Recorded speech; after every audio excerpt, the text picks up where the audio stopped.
Bolehlah yang berkenan di hati Tuhan, menyukakan hati-Mu Tuhan, jadi rupa yang harum bagi nama-Mu Tuhan. Terima kasih Bapa yang baik, terima kasih. Setelah kami akan kembali diberkati oleh kebenaran firman-Mu Tuhan. Kami memberkati hamba-Mu yang menyampaikan benih kebenaran firman Tuhan.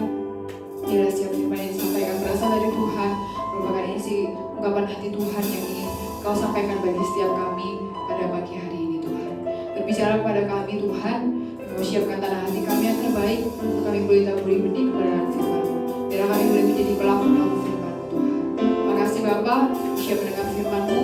Dalam nama Tuhan Yesus Kristus, kami sudah berdoa dan mengucap syukur. Haleluya. Amin. Tuhan, Shalom adik-adikku Genji, selamat siang ya. Terima kasih buat kesempatan yang diberikan untuk menyampaikan firman Tuhan secara online kepada kalian semua. Kita akan sama-sama belajar dari kebenaran firman Tuhan. Saya ambil di dalam Pengkhotbah 11 ayat 9 dan 10. Pengkhotbah 11 ayat 9 dan 10. Kalian sudah pasti tahu judulnya apa. Anda muda, ingat ini, titik. Ya, kita akan sama-sama belajar dari kebenaran firman Tuhan ini. Bersukarialah, hai pemuda, dalam kemudaanmu. Biarlah hatimu bersuka pada masa mudamu, dan turutilah keinginan hatimu dan pandangan matamu. Tetapi ketahuilah bahwa karena segala hal ini, Allah akan membawa engkau ke pengadilan. Buanglah kesedihan dari hatimu dan jauhkanlah penderitaan dari tubuhmu. Karena kemudaan dan fajar hidup adalah kesia-siaan. Nah, puji nama Tuhan, adik-adikku sekalian, bahwa yang barusan kita baca, pengkhotbah ini dituliskan oleh Salomo. Ya, dia menuliskan kitab pengkhotbah dan ada banyak kata kesia-siaan di sana. Karena apa? Karena mungkin ketika dia menuliskan itu dia sudah tua saat itu, dan dia sudah mengalami seluruh kehidupan dari dia kecil, muda, dewasa sampai tua, dan dia mengatakan semuanya sia-sia. Kalau dia berpikir mengejar kekayaan itu adalah segalanya, ternyata juga sia-sia. Kenikmatan dunia itu adalah segalanya, semuanya adalah sia-sia. Tidak ada puasnya, tidak ada habisnya, adik-adikku sekalian. Dan dia mengatakan untuk pesan untuk anak-anak muda demikian. Yang pertama, nasihat Salomo adalah bersukarialah wahai pemuda. Lalu yang kedua, biarlah hatimu bersuka pada masa mudamu. Nah, anak muda itu adalah anak yang masih cenderung mencari jati diri. Nah, mencari jati diri maksudnya ingin menunjukkan kemampuan, ingin menunjukkan identitas diri. Ini loh aku, ya. Ini loh aku bisa gini. Ini loh aku bisa gini. Ini loh aku bisa berteman dengan ini. Jadi masih mencari identitas diri, ingin mencoba berbagai hal, ingin mencoba hal-hal baru dalam hidupnya. Itu anak muda, itu anak remaja, itu anak yang masih labil, belum ada pendirian dalam hidupnya. Misalnya temannya lagi suka main basket, dia ikut main basket. Temannya lagi suka main sepeda, sekarang lagi trending, dia ikut main sepeda. Masih belum stabil dalam hidupnya. Itu anak muda, masih belum ada pendirian yang tetap dalam hidupnya. Ya, semua masih ikut sana. Oh, lagi asik ke sana, ikut sana, ikut sana, ikut ke sana. Itu anak muda. Ya. Dan di sini si pengkhotbah ini atau Salomo mengajarkan yang pertama yang tadi saya katakan, bersukarialah wahai pemuda, biarlah hatimu bersuka pada masa mudamu. Jadi dia menyuruh supaya kaum muda itu, yang muda-muda itu bersukaria. Dan ayatnya yang ke-10 dikatakan, buanglah kesedihan dari hatimu. Nah, apa yang kita tangkap dari sini? Berarti jangan ada hal yang membuat masa muda kita ini jadi mukanya jadi muram. Jangan ada hal yang membuat masa muda kita ini kita nggak mengalami yang namanya kebahagiaan. maksudnya Salomo di sini nikmati masa mudamu, karena masa-masa muda, masa-masa di mana belum menikah, itu adalah masa-masa yang bisa dinikmati sendiri, ya. Dan ada begitu banyak anak Tuhan di mana hari-hari mudanya diisi dengan kekecewaan, diisi dengan iri, diisi dengan cemburu, diisi dengan persaingan-persaingan yang membuat justru mendatangkan ketidakbahagiaan dalam hidup, ya. Diputus cinta, aduh sakit hati, sedih, galau, ya kan, ya. Dapat dikhianati teman, aduh sakit hati, galau, gak mau makan, gak mau ibadah, gak mau segala macam, ya. Buat status galau di Facebook, di media sosial, buat status galau, ya. Awal-awal pacaran pasang foto berdua, tiba-tiba setelah putus buat status galau. Besok minggu depannya lagi nyambung lagi, pacaran lagi berdua, buat status galau. Nah, di sini Salomo mengatakan, bersukaria pemuda, jangan buang untuk kesedihan-kesedihan dari hatimu. Saya nggak melarang untuk pacaran, teman-teman sekalian. Tapi kalau bisa pacaranlah setelah Anda kuliah. Di masa-masa kalian remaja, kalau bisa jangan dulu berpacaran. Karena apa? Karena saya sudah mengalami yang dulunya saya muda, apa sih gunanya pacaran? Ada yang mengatakan, kalau pacaran kan di masa muda bisa memberikan semangat supaya kita bisa belajar lebih baik lagi. Betul, ya betul. Tapi lebih banyak sedihnya, lebih banyak tengkarnya, lebih banyak nggak enaknya. Kita semangat, teman pacar kita tuh sekolah misalnya, semangat pergi sekolah. Ketika kita berantem dengan pacar kita di sekolah, maka kita nggak akan ada semangat untuk sekolah. Ya. Galau, merenung aja, sakit hati, ya kan? Dan akan ada hal-hal yang kalau sudah sakit hati, hal-hal yang membuat, nanti akan kita bahas yang kedua, hal-hal yang membuat kita itu jadi menderita. Nah, yang kedua di sini, kalau tadi tentang bersukaria, bersukacita, bersukarialah wahai pemuda, biarlah hatimu bersuka. Dan ayat 10 dikatakan buang kesedihan dari hatimu. Ya. Lalu yang kedua di sini, turutilah keinginan hatimu, turutilah pandangan matamu. Jadi bicara keinginan hati dan pandangan mata. Tapi dikatakan di ayat 10, setelah buanglah kesedihan, jauhkanlah penderitaan dari tubuh. Kita menuruti keinginan hati kita menuruti keinginan mata kita, tetapi kita harus menjauhkan penderitaan dari tubuh kita. Maksudnya apa? Ya, di masa muda kita mari ikuti keinginan hati. Ya, udah pasti di sini keinginan hati yang sesuai dengan kebenaran firman Tuhan.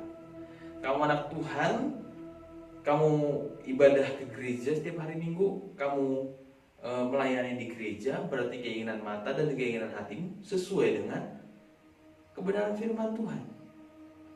Tidak mungkin keinginan dan mata dan keinginan hati kita tidak sesuai dengan kebenaran firman Tuhan, padahal kita selalu di gereja, selalu beribadah di gereja, selalu pelayanan di gereja. Tidak mungkin. Ya, berarti keinginan mata dan keinginan hati kita sesuai dengan kebenaran firman Tuhan. Ya, jadi yang tadi kita disakiti, akhirnya apa?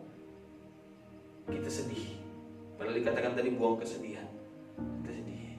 Setelah kita sedih, lalu mulai itu biasanya mengurung diri, nggak mau makan. Itu kan mendatangkan penderitaan. Di sini dikatakan buang penderitaan dari tubuhmu. Tidak usah hanya karena galau, hanya karena nilainya mungkin kurang, atau hanya karena mungkin di rumah kita bertengkar atau kita dimarahin orang tua, kita menjadi mendatangkan penderitaan kepada tubuh kita. Nggak mau makan lah, ngurung diri lah, apalagi diam lah, ya, nggak ngomong. Itu dikatakan firman Tuhan di sini, jauhkanlah penderitaan dari tubuh. Mengapa Paul mengatakan demikian? Karena semua itu, keinginan mata, keinginan daging, keinginan hati maksudnya, keinginan daging, keinginan mata, keinginan hati, dan kita harus bersukaria, kita harus bisa menjaga kualitas kemudaan kita dengan sukaria, menjauhkan diri kita dari penderitaan. Karena semua itu kita akan dibawa ke dalam pengadilan. Dikatakan tadi ayat 9 bahwa bersukarialah pemuda dalam kemudaanmu, biarlah hatimu bersuka pada masa mudamu, turuti segala keinginan hatimu dan pandangan matamu. Tapi ketahuilah bahwa karena segala hal ini Allah akan membawa engkau ke pengadilan. Nah ini tadi, engkau muda, ingat ini, bahwa ada pengadilannya Tuhan, teman-teman sekalian. Jadi kalau di masa mudanya kita isi dengan hal-hal yang tidak sesuai dengan apa yang dituliskan tadi, ya, kita lebih banyak murungnya daripada senangnya, kita lebih banyak mengikuti keinginan mata, keinginan hati yang tidak sesuai dengan kebenaran firman Tuhan. Misalnya contoh, nyontek, itu kan keinginan hati. Nggak mungkin itu nyontek keinginan Tuhan, ya kan? Contoh misalnya lagi merebut pacar orang, ya, tidak mungkin itu keinginannya Tuhan. Contoh apalagi ya? Kalau saya bilang berpacaran sih, ya itu hak adik-adik sekalian. Tapi menurut saya berpacaranlah ketika Anda sudah kuliah, supaya Anda lebih dewasa dan lebih paham apa sih maksud pacaran itu. Nah, ketika kita merindu mata kita pengen kita nonton yang tidak benar, film-film yang tidak benar, keinginan hati kita melakukan hal-hal yang tidak sesuai dengan kebenaran firman Tuhan, dan hal-hal itu mendatangkan penderitaan dalam tubuh kita. Misalnya apa? Misalnya merokok. Merokok itu membuat kita sakit dalam jangka panjang. Jangka pendek ini sih enggak. Jangka panjangnya setelah berpuluh tahun kemudian kita akan sakit. Main narkoba itu membuat kita fly, ya, itu jangka pendek, rusaknya cepat sekali, merusak tubuh kita, merusak otak kita. Apalagi main judi itu merusak otak kita, merusak kita sekali itu main judi, ya.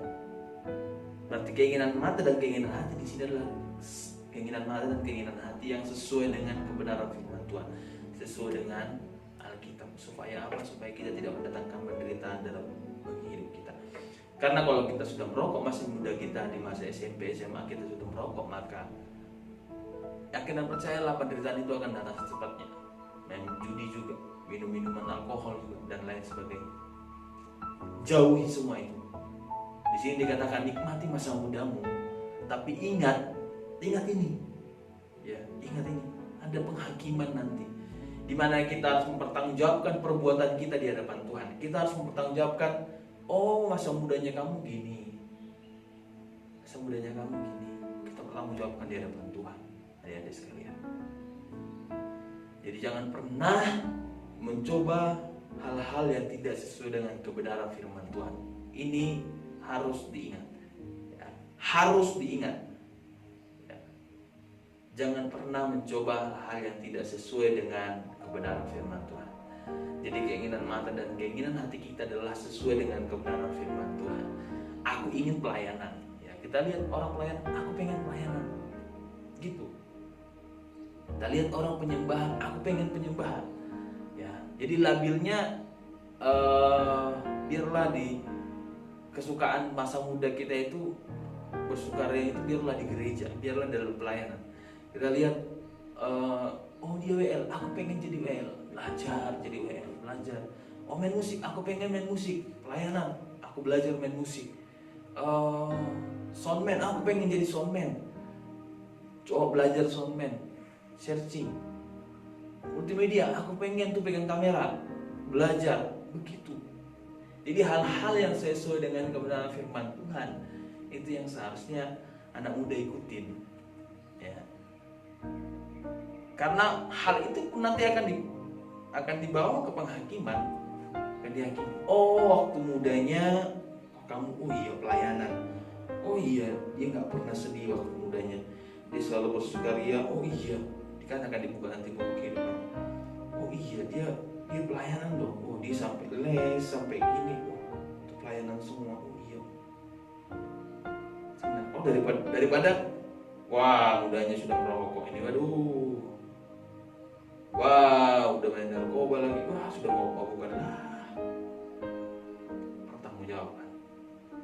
Jadi adik sekalian, ingat ini, Anda muda, Anda memiliki kelabilan, Anda masih mencari jati diri, nggak salah. Itu nggak salah, itu memang muda, saya juga pernah muda. Tapi ingat bahwa ada penghakiman Tuhan, di mana kita harus mempertanggungjawabkan apapun yang kita perbuat. Amin. Mari kita sama-sama berdoa. Puji nama Tuhan. Terima kasih Bapak yang baik buat siang hari ini. Terima kasih kami sudah belajar dari kebenaran firman Tuhan.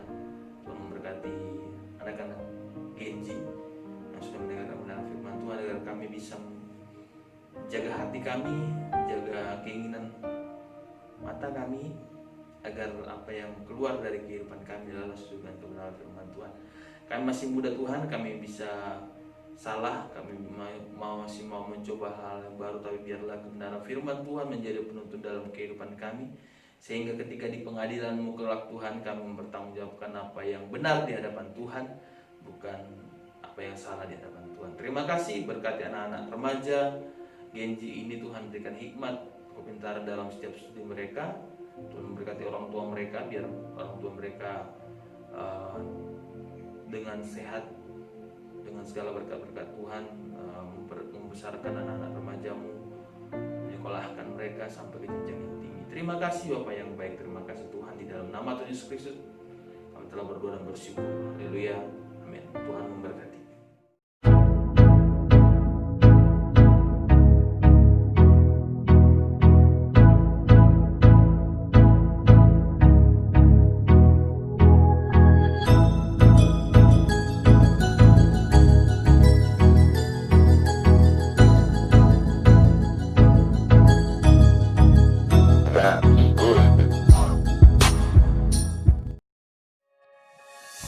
Kiranya firman Tuhan pada siang hari ini boleh menjadi kekuatan bagi setiap kita. Kiranya kita dapat menjadi pelaku firman Tuhan di dalam kehidupan kita. Jangan lupa ya, nanti malam jam 7 Ada kuis di grup Genji. Nah, pesan Kak Maria buat kalian semua, tetap jaga kesehatan ya. Dan mengikuti protokol kesehatan dari pemerintah. See you next week and God bless you. Bye.